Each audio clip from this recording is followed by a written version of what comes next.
சமதை பிள்ளைவாத நன்மைகள், மூன்றாவது கண் உள்ளூர் அறிவுடன் செயல்பாட்டுக்கான நண்பர்கள், வன்முறையற்ற வாழ்வுக்கான பால்விய கலைஞர்கள் என்ற 3 நண்பர்கள் குழாமும் இணைந்து ஒவ்வொரு வருடமும் 100 கோடி மக்களின் எழுச்சியை கொண்டாடுற நாங்கள்.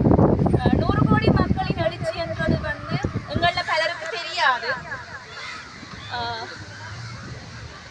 2012ஆம் ஆண்டு உலகத்தில் சனத்தொகை கணக்கெடுப்பின்படி பாதிக்கு, அதாவது எங்களோட மக்கள் சனத்தொகையில் பாதிக்கு கூட பெண்களாக இருக்கிறாங்க. அப்போ அந்த நேரம் கணக்கெடுத்து பார்த்தா கிட்டத்தட்ட 700 கோடி மக்கள் உலகத்தில் இருக்கிறாங்க.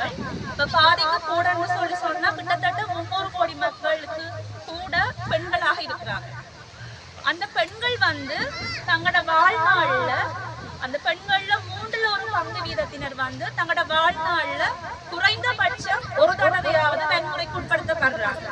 அப்போ கணக்கெடுப்பின்படி பார்த்தா கிட்டத்தட்ட 100 கோடி பெண்கள் தங்களோட வாழ்நாளில் குறைந்தபட்சம் ஒரு தடவாவது வன்முறைக்கு உட்படுத்தப்படுற காரணத்தினால அமெரிக்காவை சேர்ந்த ஈவென்ஸ்லர் என்ற ஒரு பிள்ளைவாதி எழுத்தாளர் அவ சொல்றா, அந்த வன்முறைக்கு உட்படுத்தப்படுற பெண்கள் வன்முறை இல்லாமல் வாழ்வதற்காக நாங்கள் எழுச்சி கொள்வோம் என்ற ஒரு கோட்பாட்டை 2012ஆம் ஆண்டு முன்வைத்தார்.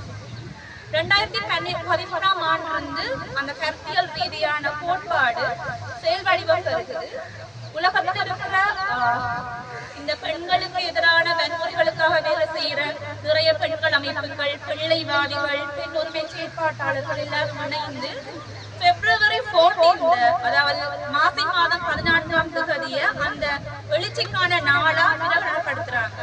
ஏனென்னா February 14 எல்லாருக்கும் தெரியும், அன்பை பகிர்வோர் நாளா நாங்கள் சொல்றோம். அதாவது காவலர் தினம், அன்பை பகிர்வோர் நாள்.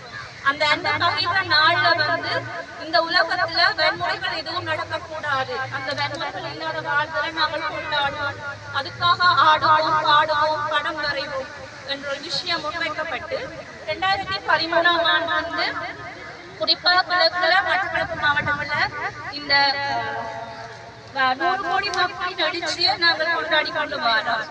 இந்த வருடம் நாங்கள் அந்த குழுக்கள் இணைந்து இந்த கல்லடி கடற்கரையில